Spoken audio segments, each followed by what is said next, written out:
사람에게는 누구나 인정 욕구라는 것이 있습니다. 인정 욕구. 타인에게 인정받고 싶어 하는 욕구를 기본적으로 다 가지고 있다는 겁니다.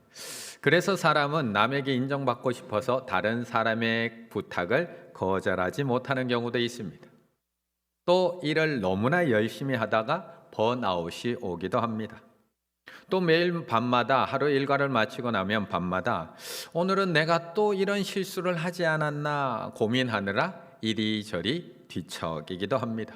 이런 것들이 다 인정 욕구에서 나오는 심리 작용들입니다. 그래서 요즘에 많은 책들에서는 타인의 인정에 목말라 하고 살아가는 우리들에게 우리가 인정 욕구를 버릴 수는 없지만 그것에 매여 살지 말고 그것을 잘 다스리고 살라고 우리에게 조언해 주고 있습니다. 그런데 이 이야기를 반대로 한번 딱 뒤집어서 생각을 해보면 우리가 누군가에게 인정받는 것도 힘들지만 누군가를 인정하는 것도 쉽지 않다는 것을 의미합니다. 누군가가 조금만 잘해도 인정해주고 그냥 존재 자체로 인정해주고 때로는 조금 실수해도 우리가 서로를 얼마든지 인정해 준다면 우리가 누군가의 인정에 그렇게 목말라 할 필요가 없습니다. 그런데 우리는 다른 사람들을 그렇게 쉽게 인정하지 않습니다. 사무엘상 16장에 보면 하나님께서 선지자 사무엘을 보내서 사울 왕의 뒤를 이을 왕을 세우는 장면이 나옵니다. 이새의 집에 도착한 사무엘, 7명의 아들들을 다 보았지만 그들 가운데는 하나님의 택한 사람이 없었습니다. 결국 들에 나가서 양을 치고 있던 막내 다윗을 보더니 이렇게 이야기합니다. 그의 빛이 붉고 눈이 빼어나고 얼굴이 아름답더라.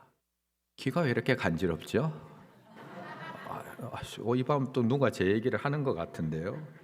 그리고 하나님께서는 그에게 기름을 부으십니다. 사무엘상 16장 13절 사무엘이 기름 뿔병을 가져다가 그의 형제 중에서 그에게 부었더니 이날 이후로 다윗이 여호와의 영에 크게 감동되니라. 사무엘이 떠나서 라마로 가니라. 그럼 지금부터는 인정해 줘야 되는 것 아닐까요? 아무리 어리더라도 하나님이 선택하셨고 하나님이 그의 머리에 기름을 부으셨다면 형들도 당연히 인정해 줘야 되는 것 아닐까요? 사무엘이 그냥 말만 하고 떠난 게 아닙니다. 저 친구구나.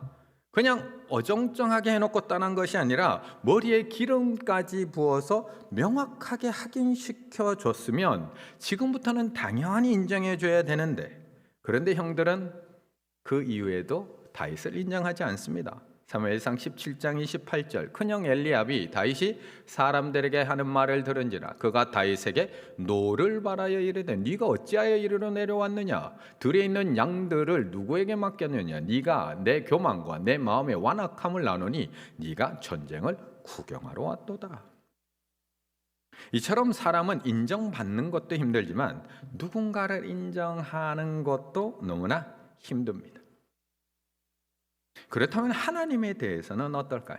하나님에 대해서 우리는 늘 하나님을 인정한다라고 고백하고 있지만 저는 하나님을 인정합니다. 하나님의 선하심을 인정합니다. 완전하심을 인정합니다. 라고 고백하고 있지만 나는 얼마나 하나님을 인정하며 살아가고 있을까? 2절의 말씀을 함께 했습니다. 2절입니다. 주께서는 못하실 일이 없사오며 무슨 계획이든지 못 이루실 것이 없는 줄 아오니. 아멘.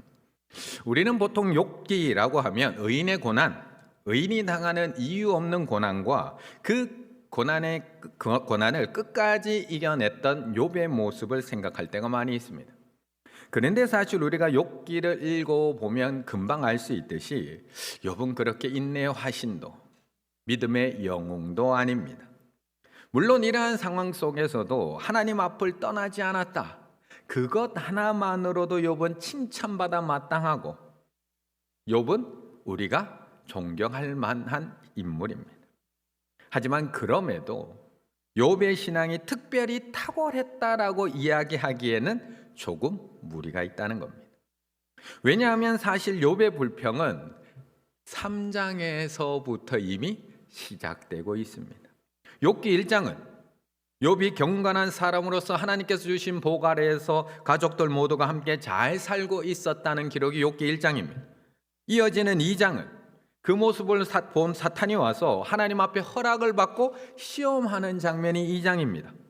2장에서 욥은 하루아침에 모든 재산을 다 잃고 자녀들도 한꺼번에 다 죽게 되고 자기도 병에 걸려서 큰 병에 걸려서 기왓장으로 몸을 벅벅 긁으며 살아가는 신세가 된 것이 2장입니다.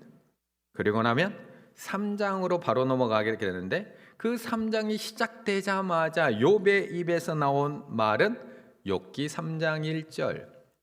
그 후에 욥이 입을 열어 자기의 생일을 저주하니라로 시작되고 있다는 겁니다. 마치 요즘 드라마에서 가끔 나오는 그 불효자의 그런 대사처럼 누가 나 낳아달라고 했습니까 하나님? 누가 나 이 세상에 태어나게 해달라고 했습니까? 라고 따지고 있는 욥의 모습이라는 겁니다. 이때 부모의 마음은 어땠을까요? 그리고 3장부터 시작되는 하나님을 향한 욥의 말들은 심상치가 않습니다. 하나님을 부인하거나 하나님을 떠나지는 않지만 물론 그것만으로도 저는 정말 대단한 믿음이라고 저는 생각합니다. 하지만 계속해서 하나님께서 허락하신 이 고난에 대해서 나는 도저히 인정할 수도 없고 나는 항복할 수도 없다라고 계속 이야기를 합니다.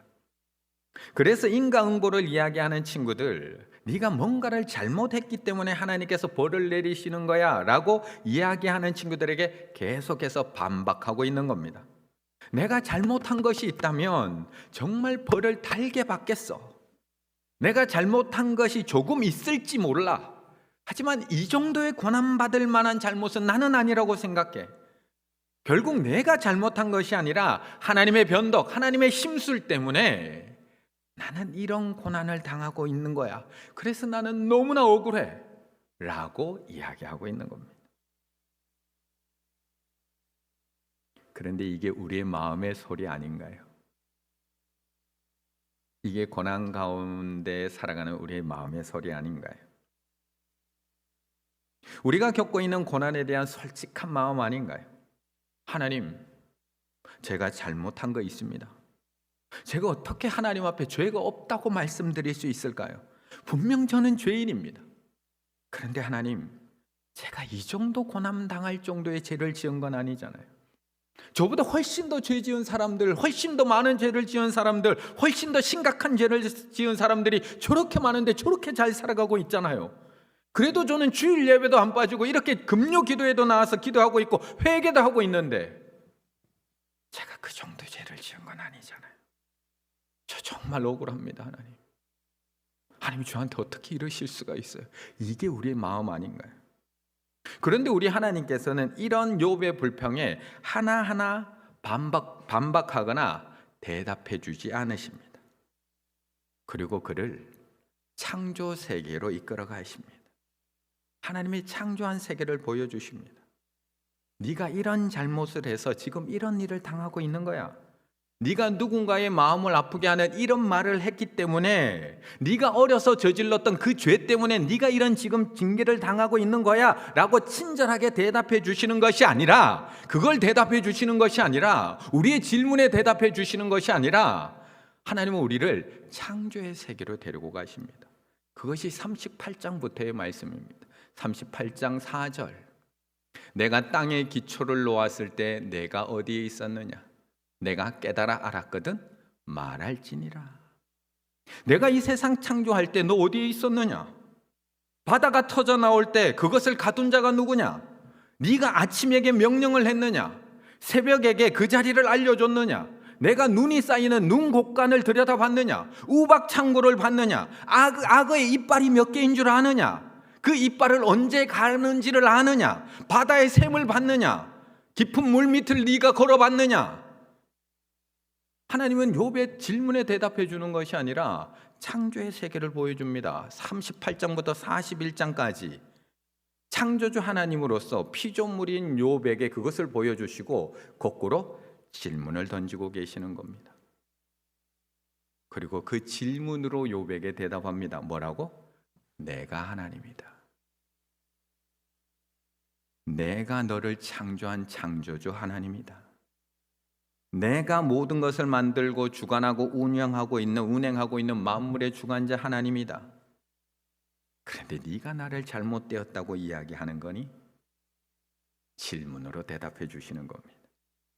그래서 그 모든 창조의 세계와 창조주 하나님을 만난 욥이 오늘 본문 마지막 42장에 와서 하나님께 이렇게 고백할 수밖에 없는 겁니다. 1절 2절 욥이 여호와께 대답하여 이르되 주께서는 못하실 일이 없사오며 무슨 계획이든지 못 이루실 것이 없는 줄 아오니 라고 대답하고 있는 겁니다. 그렇다면 우리 성도님들께서는 정말 하나님이 창조주이심을 믿으십니까? 정말 하나님이 나를 창조하셨고 이 세상을 창조하셨고 나를 향한 계획과 목적이 있다는 것을 믿으십니까? 정말 하나님께서 이 세상을 창조하셨을 뿐만 아니라 오늘도 이 세상을 주관하고 운영하고 계심을 믿으십니까? 그런데 왜 형통한 일에 대해서는 그렇게 잘 인정을 하고 하나님의 은혜라고 고백하고 모든 영광을 하나님 앞에 돌리는데 왜 그 운행 가운데 있는 고난에 대해서는 그렇게 인정하고 받아들일 수가 없는 걸까요? 왜 아들이 합격을 하고 딸이 진급하고 사업이 잘 되고 건강해서 아무런 문제가 없고 교회에서 직분 받는 것은 모든 것이 하나님의 은혜였습니다라고 인정하고 고백하고 있는데 왜 아들이 불합격하고 진급해서 누락되고 사업이 점점 어려워지고 건강에 빨간불이 들어오고 직분에서 누락되는 그런 일들이 일어나게 되면 왜 하나님을 인정하지 못하고 하나님 왜 저에게 이러실 수 있습니까? 라고 우리는 따지게 되는 걸까요? 왜 그런 걸까요? 우리는 정말 하나님을 100% 인정하고 있는 걸까요? 아니면 내가 원하는 일, 내가 좋아하는 일, 내가 형통하게 되는 일에 대해서 그 부분에 대해서는 100% 인정하고 있지만 반대로 고난과 어려움, 그것은 전혀 인정하지 못하고 있는 것은 아닐까? 그런데 우리가 하나님을 100% 이렇게 인정하는 순간 드러나게 되는 우리의 그림자가 있습니다. 3절의 말씀을 같이 읽습니다. 3절입니다. 무지한 말로 이치를 가리는 자가 누구니까? 나는 깨닫지도 못할 일을 말하였고 스스로 알 수도 없고 헤아리기도 어려운 일을 말하였나이다. 아멘. 우리가 하나님을 정말 100% 인정한다면 우리가 하나님의 선하심을 100% 믿고 하나님의 완전하심을 100% 믿는다면 지금까지 우리가 하나님께 이렇게 불평하고 이렇게 따지면서 기도할 수 있었을까요? 욥은 분명히 하나님을 경외하였고 하나님께 날마다 제사를 드린 사람입니다. 하지만 욥은 하나님을 나를 지키시고 인도하시고 나의 가정을 붙들고 계시며 모든 일을 형통케 하시는 하나님으로 믿고 있었지, 내가 이렇게 열심히 신앙생활하는데도 고난을 주시는 하나님에 대해서는 인정할 수가 없었던 겁니다. 그래서 하나님은 하나님을 원망하고 투정하고 불평하고 있는 욥에게 38장을 시작하시며 이렇게 말씀합니다. 그때에 여호와께서 폭풍 가운데 욥에게 말씀하여 이르시되 무지한 말로 생각을 어둡게 하는 자가 누구냐? 무지한 말로 생각을 어둡게 하는 자가 누구냐? 욥에게 말씀하고 계시는 겁니다. 앞에 있는 37장까지 욥이 지금까지 하나님 앞에 쏟아내어 나왔던 그 모든 말들이 얼마나 무지한 말들이었느냐라고 묻고 있는 겁니다. 하나님, 제 생각에는 이건 정말 아닌 것 같습니다. 하나님, 이건 정말 말도 안 되는 것 같습니다. 하나님, 나라가 왜 이 모양입니까? 하나님, 교회가 왜 이러는 겁니까? 하나님, 이건 아니잖아요. 하나님, 도대체 저한테 왜 이러십니까? 이건 너무하잖아요. 그렇게 하나님 앞에 불평하고 원망하며 따지던 욥의 말들이 너무나 무지한 말들이었다라고 이야기하고 있는 겁니다. 그리고 하나님은 자신의 반쪽만 인정하고 있는 욥을 창조의 세계로 데리고 가십니다. 그리고 하나님께서는 자신이 창조해 놓으신 세계를 다 보여주십니다. 우주의 창조, 기상의 변화, 별자리의 운행, 야생동물의 생태, 거기다가 우리는 왜 있는지도 모르는 베헤못과 리워야단까지 다 보여주십니다. 그게 왜 있죠? 왜 필요하죠? 악어가 왜 필요한가요? 때로는 사람을 무려 죽이기도 하는데 그게 왜 필요한가요? 창조 세계를 전부 보여주십니다. 하나님이 창조하고 운영하고 계시는 우주 질서의 피조물인 욥에게 이 모든 것들을 다 보여주십니다. 그리고 한낱 피조물인 우리가 절대 이해할 수 없는 것임을 우리에게 알게 하십니다. 다 보여주시면서. 그러자 욥은 창조주 하나님 앞에 무릎을 꿇을 수밖에 없습니다. 그리고 욥은 그제서야 명확하게 깨닫고 고백하고 있는 겁니다. 하나님은 제 생각보다 크십니다. 제가 당한 이 고난은 저에게 결코 손해가 아닙니다. 저에게 억울한 일이 아닙니다. 하나님이 하마와 악어도 만드셨고 저들의 삶을 기뻐하시고 온 창조물을 내가 만들어 놓고 좋았다라고 말씀하시는 것처럼 제가 일어난 이 모든 일들 속에 하나님의 선하심과 하나님의 약속이 있다는 것을 알고 있습니다. 그것은 하나님만이 하실 수 있는 일이고 하나님이 하시는 일이고 하나님만이 가지고 있는 능력입니다. 제가 이때까지 어리석은 말만 했습니다. 그게 오늘의 고백입니다. 3절. 무지한 말로 이치를 가리는 자가 누구니까? 나는 깨닫지도 못한 일을 말하였고 스스로 알 수도 없고 헤아리기도 어려운 일을 제가 말하였나이다. 이때까지 제가 했던 말이 아무것도 몰라서 했던 말이라는 겁니다. 제가 며칠 전에 한 성도님과 신방을 했는데 그 성도님이 나이가 지긋하신 분인데 이렇게 얘기하십니다. 나이가 들어보니 예전에 부모님에게 했던 말들이 너무나 후회가 되고 너무나 죄송한 말들이 많다라는 겁니다. 자꾸 같은 말만 반복하는 아버지에게 왜 아까 그 얘기 했다고 이제 그만하시라고 그렇게 나무랬던 말들, 자꾸 옷에 뭘 흘리시는 아버지고 왜 이렇게 음식을 흘리시냐고 타백했던 말들, 예배 시간에 아버지가 장로님인데 예배 시간에 자꾸 조시니까 아버지 왜 사람들 보는데 본의 안 되게 왜 예배 시간마다 조시냐고 나무랬던 일들, 뭘 자꾸 잊어버리는 어머니에게 뭘 자꾸 놓고 오시냐고 그 쿠박쿠박했던 일들, 빨간색만 좋아하시는 어머니에게 왜 그렇게 촌티나는 빨간색만 좋아하시냐고 나무랬던 그 말들이 자기가 나이가 들어보니까 똑같더라는 겁니다. 자기가 나이가 들어보니까. 그러면서 부모님께 모르고 했던 그 말들이 얼마나 후회가 되고 얼마나 죄송한지 모르겠다고 이야기를 합니다. 오늘 욥도 마찬가지입니다. 하나님께서 보여주신 이 창조 세계를 보고 나니까 그렇게 하나님 앞에 모질게 내뱉었던 말들, 하나님 앞에 쏟아놓았던 불평, 원망, 저주의 말들이 얼마나 어리석었던 말들이었는지를 깨닫게 되었다는 겁니다. 창조주 되신 하나님, 내 생각보다 크고 놀라우신 하나님, 내가 볼 때는 정말 아무런 쓸모도 없는 것들조차도 다 필요해서 만들어 놓으신 하나님, 이 모든 것들을 통해서 이 세상을 운행하고 계시는 하나님을 100% 인정하고 나니까 자신의 어리석음이 자연스럽게 고백되고 있는 겁니다.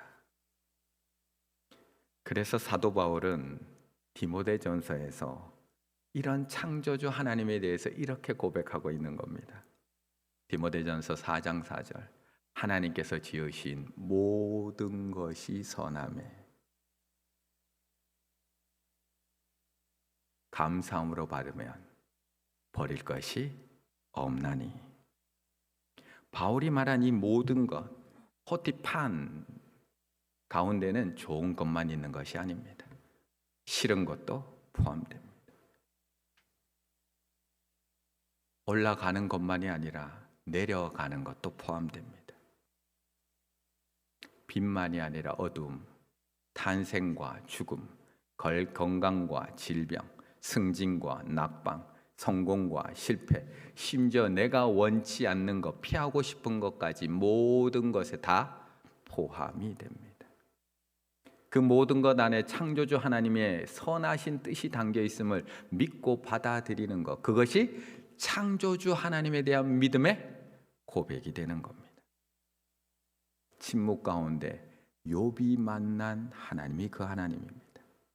이런 창조주 하나님을 만나면서 욥의 관점과 인식의 변화가 이루어집니다. 지금까지 신명기적 관점으로 볼 때, 우리가 지금 바라보고 있는 신명기적 관점으로 볼 때 시련과 고난은 하나님의 저주와 심판이었는데, 창조주 하나님의 관점에서 보니 시련과 고난도 하나님의 선하신 뜻이 담긴 선물로 보이기 시작을 합니다.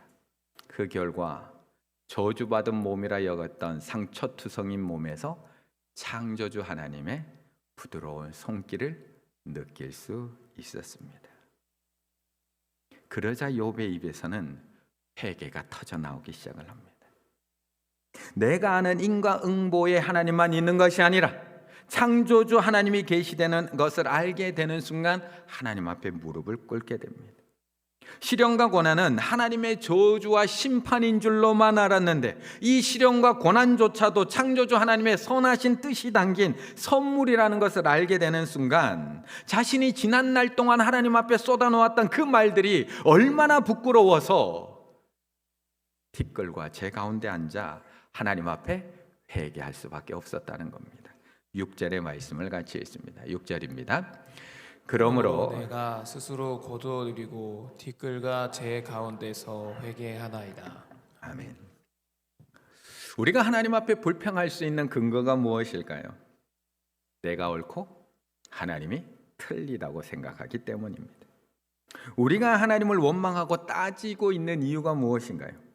내 생각과 내 계획이 맞고 하나님의 생각 계획 틀렸다고 생각하기 때문에 그렇습니다. 그래서 우리는 이런 하나님을 도저히 이해할 수 없다고 하소연하면서 하나님은 왜 나한테 이러시는 걸까?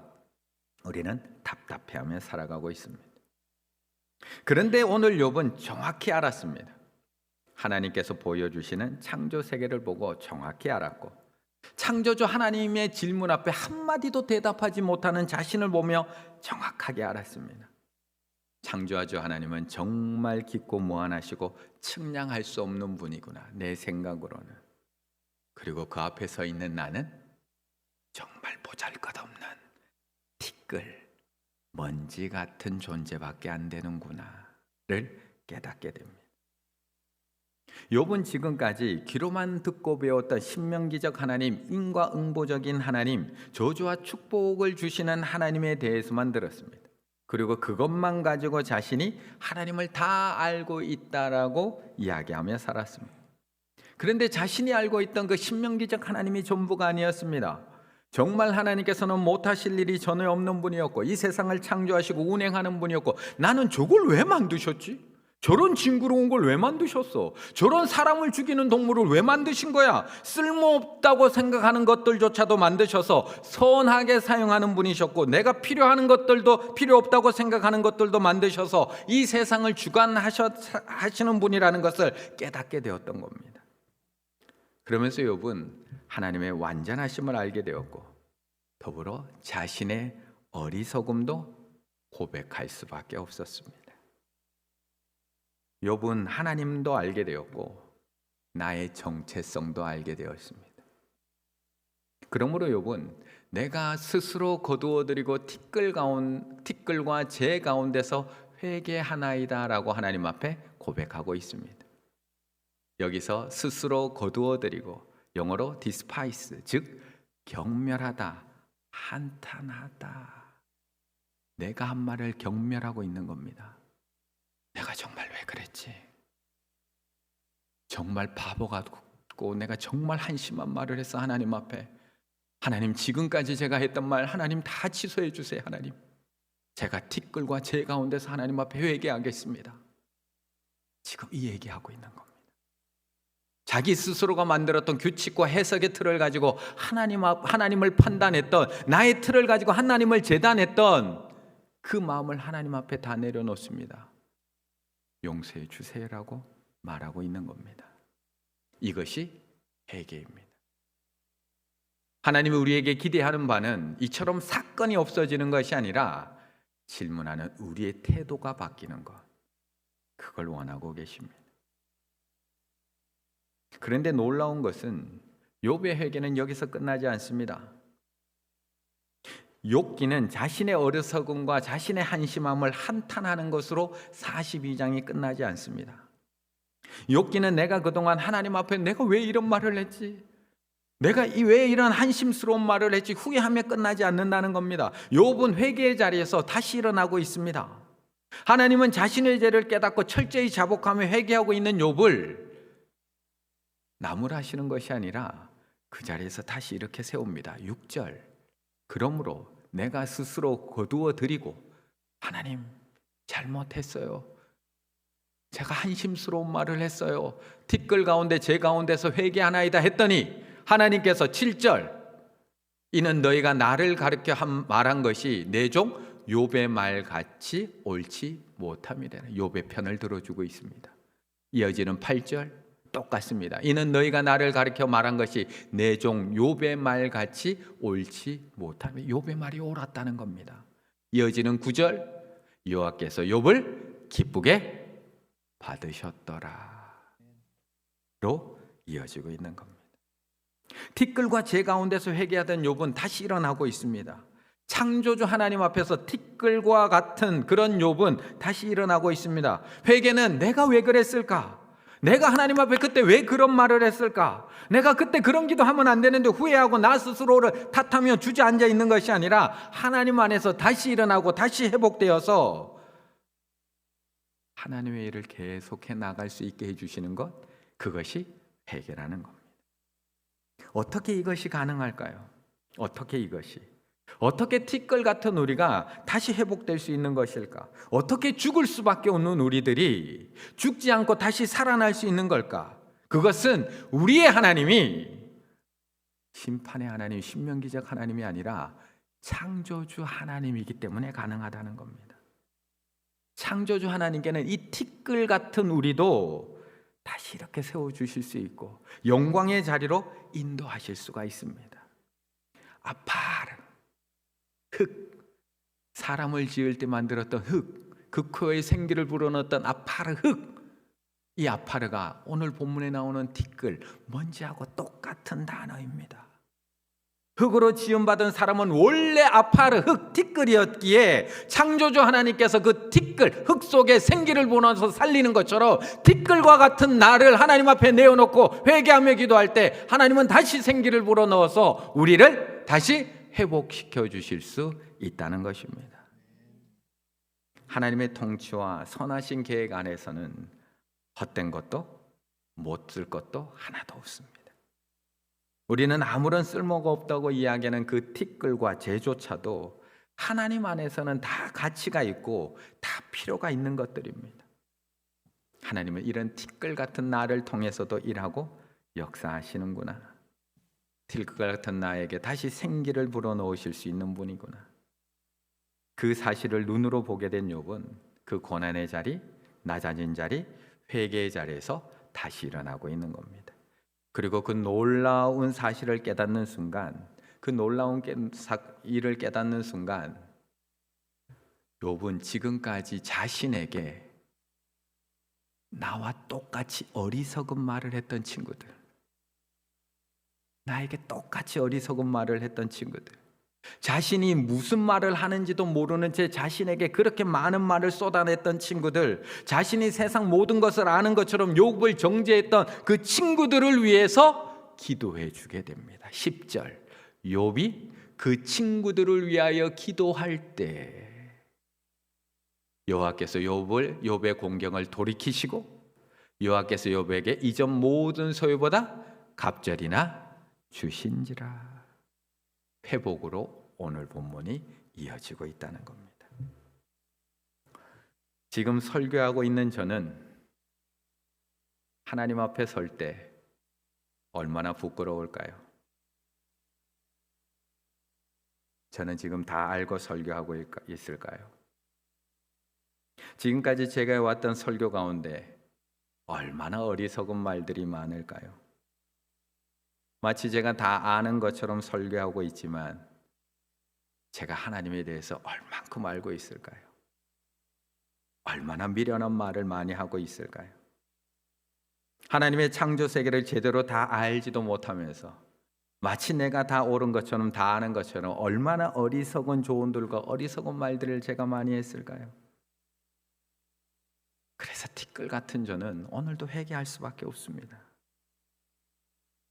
그리고 나와 똑같이 어리석은 말을 했던 사람들을 위해서 저는 기도해 줄 수밖에 없습니다. 왜요?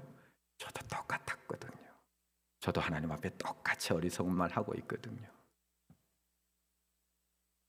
오늘 이 밤 창조주 하나님 앞에 나와서 자복하는 시간이 다 되시기를 바라겠습니다. 모든 것이 선하시고 완전하신 하나님 앞에 나의 어리석음을 고백하며 나아가는 은혜의 시간이 되시기를 바라겠습니다.